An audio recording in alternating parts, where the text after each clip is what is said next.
Hallo liebe Puppenspielerinnen und Puppenspieler. Heute mal wieder ein kleines How-To zum Thema, wie kann ich meine Eldar Ranger umbauen, denn naja, mit der aktuellen GW-Range aus Resin, da wären die meisten nicht ganz froh und ich glaube, es gibt ganz gute Möglichkeiten, die umzubauen. Das zeige ich euch heute. Weitet eure Augen an diesen formschönen und wunderbar bemalten Eldar Rangern. Von ihren ausgefallenen Tarnmustern auf den Kamenolinmänteln bis hin zu der Goblin Green Base. Wer möchte solch wunderbare Modelle nicht sein eigen nennen?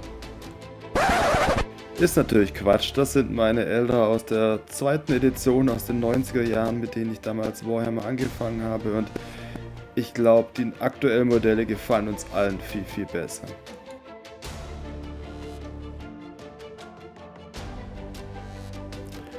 Ich finde die aktuellen Eldar Rangers super ästhetisch, aber ich habe wirklich keinen Bock auf Finecast bzw. Resin. Ich glaube, so geht es vielen Leuten. Also lasst uns doch mal schauen, ob wir da nicht eine bessere Alternative finden. Preislich liegen sie bei 32,50 € für 5 Modelle. Unsere Zielsetzung ist, da wollen wir drunter kommen.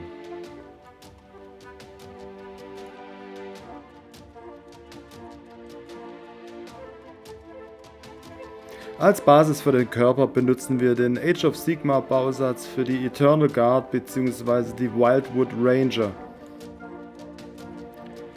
Hier ist schon ganz schön viel von dem drin, was wir später benötigen. Der Körper mit den Kapuzen und den Mänteln bietet eine super Basis. Dadurch, dass man 2 Einheiten aus dieser Box bauen kann, bleiben natürlich jede Menge Bits übrig. Der Chris Diceps wäre, glaube ich, ganz happy damit. Wenn wir das Modell im Detail betrachten, merken wir schon, klar, mit den Armen und den Kleben können wir nicht viel anfangen. Der gesamte Rumpf aber, den halte ich für ziemlich geeignet. Die Box schlägt mit 35 € für 10 Modelle zu Buche. Schauen wir mal, was wir noch so brauchen.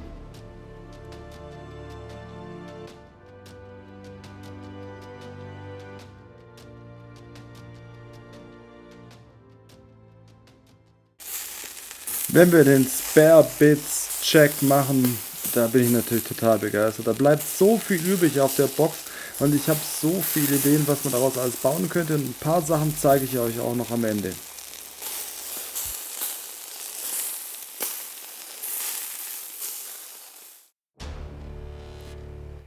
Jetzt brauchen wir natürlich noch Waffen und Arme und die finden wir bei den Cabalite Warriors. Wenn wir ein paar von den Spiky Bits entfernen, dann taugen diese langen, schlanken Waffen sehr gut als Ranger-Jagdgewehre. Ich finde, dass selbst die etwas größeren Splinter-Cans noch gut als Jagdgewehre durchgehen.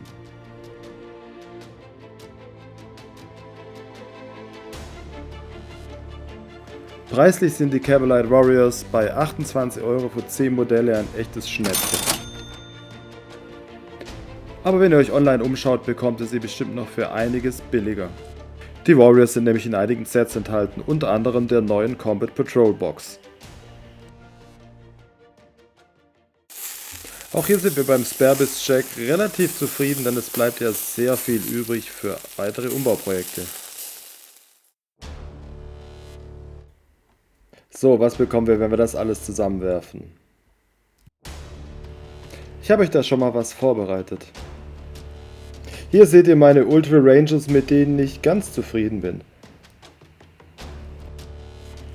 Wie ihr seht, passen die Sets sehr gut zusammen, auch wenn die Armabstände von den Cabalite Warriors nicht hundertprozentig zum Rumpf passen.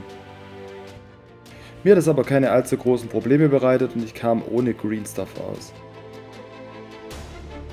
Wie ihr seht, habe ich den Sniper Rifles, die nach oben gehalten werden, eine Art Gegengewicht verpasst, was sie noch mehr zu Scharfschützengewehren macht, wie ich finde. Ich habe noch ein paar zusätzliche Bits aus dem Guardian Gussrahmen gebraucht, wie die Fernrohre auf den Waffen und ein paar der klassischen Eldar Helme. Bei der Bemalung habe ich versucht, ein paar erdige, gedeckte Töne mit aufzunehmen, wie sie auch auf der Bass vorkommen.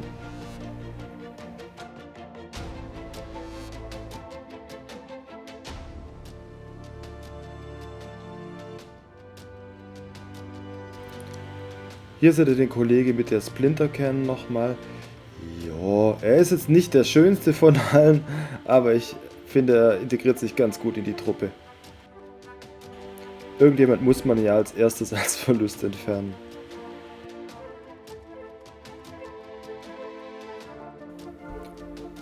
So, jetzt schauen wir doch mal auf den Preis. Was hat uns denn der ganze Spaß gekostet?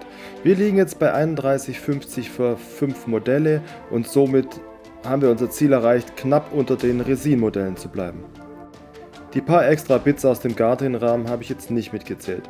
Ich gehe mal davon aus, dass ihr ähnliche Bits noch rumliegen habt, beziehungsweise hätte es auch sehr gut ohne diese funktioniert. Schauen wir uns zum Schluss doch nochmal kurz an, was man denn so alles aus diesen Gussrahmen bauen kann. Denn wie eingangs erwähnt, da bleiben eine Menge Bits übrig. Ich habe mir hier zum Beispiel einen Autark gebaut, der, wie ich finde, erstaunlich gut funktioniert.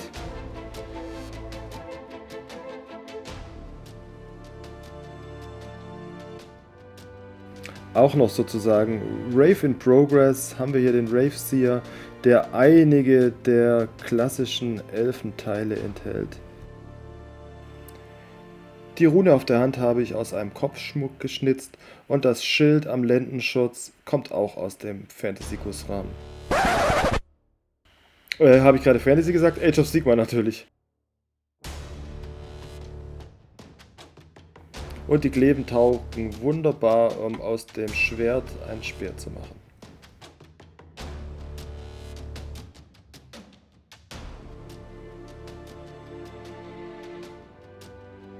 Und irgendwann bastle ich mit den übrigen Bits vielleicht noch Shining Spears. Okay, wenn euch die Tipps gefallen haben, wie immer, lasst ein Like da, lasst ein Subscribe da, hilft uns als Channel extrem weiter. Vielen Dank, bis zum nächsten Mal.